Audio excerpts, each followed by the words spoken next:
हमने अभी तक 5 लेबर्स देख लिए थे, जिसमें से एक को तो गिनने से ही मना कर दिया गया था।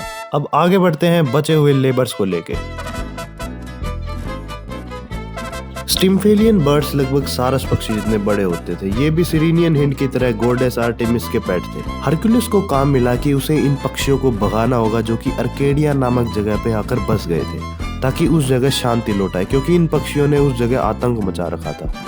अब जिस जगह इन पक्षियों ने घोंसला बनाया था वो जगह दलदल से भरी थी, जिसमें जाना हरक्यूलिस को मुनासिब नहीं लगा।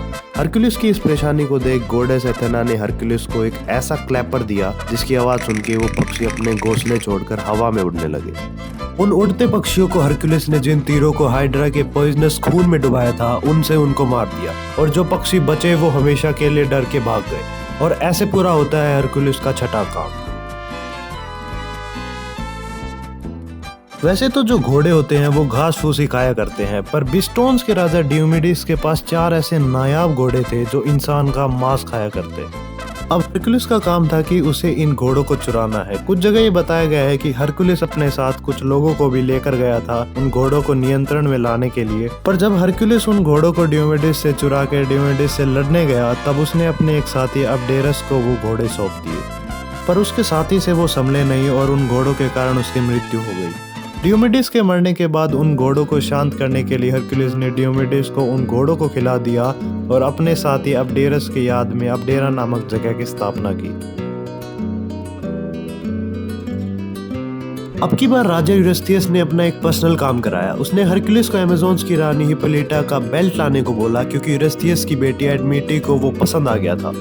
ये वाला टास्क बहुत ही इजीली हो जाता, क्योंकि अमेज़न्स की रानी हरक्यूलिस के महान किस्से सुन के ऑलरेडी उससे इम्प्रेस थी और वो उसे बेल्ट देने को भी तैयार थी। बट हीरा के होते हुए सब कुछ इतना इजीली कैसे जा सकता था?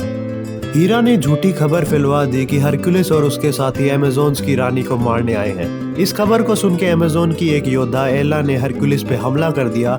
हरक्यूलिस को ये चीज देख के लगा कि अमेज़न्स की रानी ने उसके साथ धोखा किया है, तो हरक्यूलिस ने अमेज़न्स की रानी को मार डाला और उसका बेल्ट ले लिया।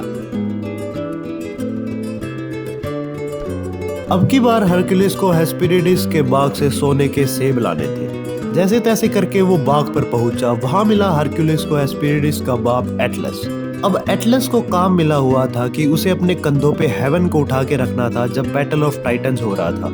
हरक्यूलिस को पता था कि वो खुद वो सेब नहीं ला सकता था, क्योंकि हेस्पेरिडिस उनकी रक्षा कर रही थी। तो उसने उनके पिता एटलस को कहा कि वो उसके लिए हेवन को अपने कंधों पर उठाएगा, इतने वो उसके लिए वो सोने के सेब ला दे। अब एटलस सेब तो ले आया, पर हरक्यूलिस के पास आकर उसने सोचा कि वो क्यों फिर से हेवन को उठाने की जहमत करे। तब हरक्यूलिस ने एक चाल चली। उसने अपने कपड़े ठीक करने के बहाने उसको हेवन का बोझ दे दिया और सेब उससे ले लिए। ये था हरक्यूलिस का आखिरी काम। वैसे तो इससे पहले भी और 2 काम थे, जिसमें एक में तो किसी सूअर को पकड़ना था और एक में किसी की भेड़ बकरियां चुरानी थी। ये काम दूसरे कामों से मिलते जुलते थे, इसलिए मैंने मेरा और आपका समय खराब नहीं किया। वापस आते हैं हरक्यूलिस के लास्ट लेबर पे। इस बार हरक्यूलिस को नरक के पहरेदार सरबरस को पकड़ना था, जिसके कई सर थे और बहुत ही कुकार था। पर हरक्यूलिस ने सरबरस को भी हरा डाला और उसको अपने कंधे पर यूरिस्थियस के पास दिखाने ले गया। यूरिस्थियस ये सोच के कि उसने हरक्यूलिस को काफ़ी परेशान किया है और उसके कुछ लेबर्स को ना मान के और ऐसे पेचीदे टास्क देकर वो एक ज़मीन में बने पोर्ट में छुप गया, ताकि हरक्यूलिस उसे ना मार पाए। फिर उसने भीख मांगी कि वो उसे और टास्क नहीं देगा, बस वो वहाँ से सरबरस को लेकर चला जाए। तो ये थी हरक्यूलिस की रोमांचक गाथाएं। मेरे को कमेंट करके ज़रूर बताना इन सब में से आपको कौन सा टास्क सबसे थ्रिलिंग लगा। तो दोस्तों आज की वीडियो में बस इतना ही। थैंक्स मेरी पूरी वीडियो को देखने के लिए। सब्सक्राइब करके बेल आइकन जरूर दबा देना, क्योंकि इससे मेरे को मोटिवेशन और आपको नोटिफिकेशन दोनों मिल जाएंगी। मिलते हैं मेरी नेक्स्ट वीडियो में, तब तक के लिए बाय।